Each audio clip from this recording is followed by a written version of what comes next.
السلام علیکم میرے پیارے دوستوں، آج ہم انشاءاللہ تعالیٰ قرآن پاک کے وہ الفاظ سیکھیں گے جن پہ ہمیں وقف کرنا نہیں آتا۔ بہت زیادہ لوگ ان میں کنفیوز رہتے ہیں کہ یہاں پہ ہم کیسے ادا کریں گے۔ کچھ لوگ انڈر لائن کر لیتے ہیں کہ بعد میں کسی سے پوچھیں گے۔ تو آج ہم وہی سیکھیں گے کہ ہم نے وقف کیسے کرنا ہے۔ تو یہ والے 4 جگہ پہ الفاظ آئے ہوئے ہیں، ایک سورۃ بقرہ میں، سورۃ ہود میں اور سورہ یوسف میں 2 جگہ آئے ہوئے ہیں۔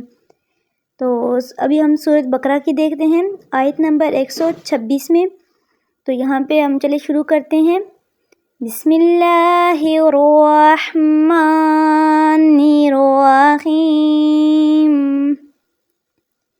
حمزہ زیر با اب، ابراہیم۔ یہاں پہ کیسے پڑھیں گے؟ ابراہیم مصلی۔ یہاں پہ لام 2 زبر لن آیا ہوا ہے، تو یہاں پہ ہم کیا پڑھیں گے؟ الف کی آواز لاسٹ پہ نکالیں گے، کیونکہ یہاں پہ وقف آ رہا ہے۔ وہ جو طوا کی علامت آپ کو نظر آ رہی ہے، یہاں پہ وقف کرتے ہیں تو ایسے پڑھیں گے مصلی۔ یہاں پہ یا کی ساؤنڈ لاسٹ پہ نہیں آنی چاہیے، نہ کیسے پڑھنا ہے؟ مصلی، ایسے نہیں پڑھنا۔ ابراہیم مصلی، الف کی آواز آئے گی۔ ابراہیم مصلی، میرے ساتھ ریپیٹ کریں، ابراہیم مصلی۔ اسی طرح ہم آگے دوسری جگہ پہ جا کے دیکھتے ہیں، سورۃ ہود کی آیت نمبر 26 ہے۔ یہاں پہ بھی اب وقف آیا ہوا ہے، جیم آیا ہوا ہے، تو یہاں پہ بھی یا ہے لاسٹ پہ، تو یہاں پہ بھی ہمیں وقف کرنا نہیں آتا۔ تو چلیں آج اس کو دیکھتے ہیں، ہم یہاں سے شروع کرتے ہیں۔ بادی الرأی، یہاں پہ آگے جو الف آیا ہوا ہے، را کے آگے جو الف ہے، یہ جزم کی علامت، الف کے اوپر جو علامت آئی ہوئی ہے وہ یہاں سے شروع کرتے ہیں۔ اِلَّا الَّذِينَ هُمْ أَرَاذِلُنَا، أَرَاذِلُنَا، یہاں پہ حمزہ اور را دونوں ان کے اوپر زبر ہے، تو ارا پڑھیں گے، ارا، الف بھی آ گیا ہے، أَرَاذِلُنَا بَادِيَ الرَّأْيِ، یہاں پہ یا کی آواز آنی چاہیے لاسٹ پہ۔ یہاں پہ 2 زبر نہیں ہے، ایک زیر ہے وہ بھی یا کے نیچے، لیکن را کے آگے جو الف ہے وہاں پہ جزم کی علامت، الف کے اوپر یہ جو چھوٹی سی علامت دی گئی ہے یہ جزم ہے، اسے جزم کہتے ہیں۔ اس کو کیسے پڑھیں گے؟ یہاں پہ تھوڑا سا جھٹکا لگائیں گے، رأی، بادی الرأی، را زبر حمزہ را، اس کو حمزہ بھی پڑھتے ہیں، را زبر حمزہ را، جھٹکا لگائیں گے، بادی الرأی، لاسٹ پہ یا کی بھی ساؤنڈ ہونی چاہیے، بادی الرأی، نہ کیسے پڑھیں گے؟ بادی الرأ، پہ نہیں چھوڑ دینا، یہاں پہ یا کی بھی آواز آنی چاہیے، رأی۔ میرے ساتھ ریپیٹ کریں، بادی الرأی،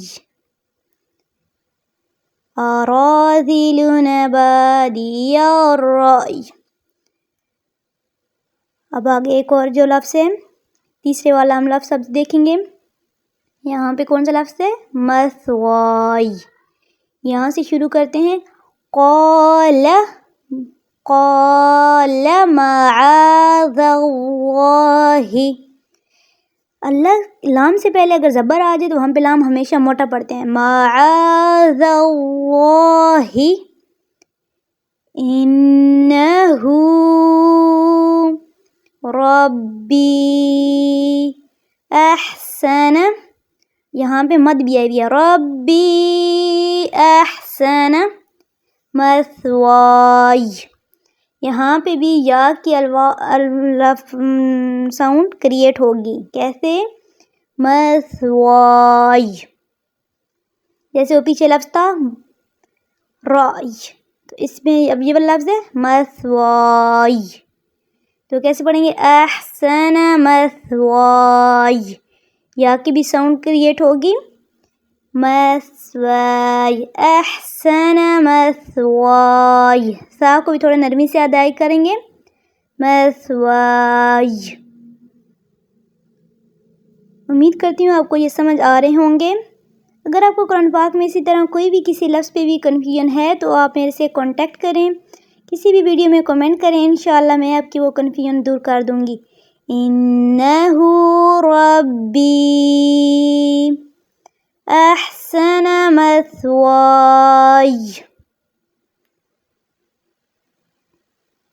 لاسٹ والا ورڈ ہے،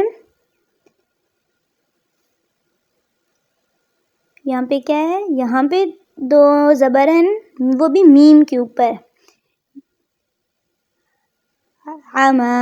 یہاں پہ بھی الف کی آواز نکالیں گے نہ کہ یا کی۔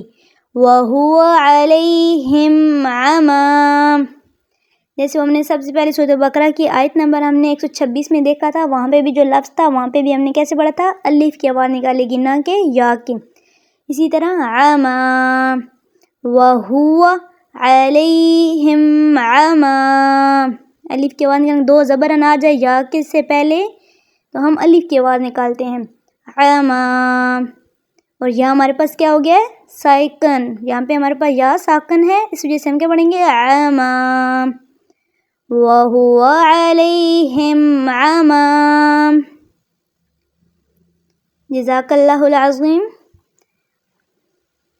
اگر آپ کو اسی طرح کی کوئی بھی کنفیوژن کہیں پہ بھی ہو تو مجھے کمنٹ سیکشن میں بتائیں، انشاءاللہ تعالی میں آپ کی یہ والی کنفیوژن دور کر دوں گی۔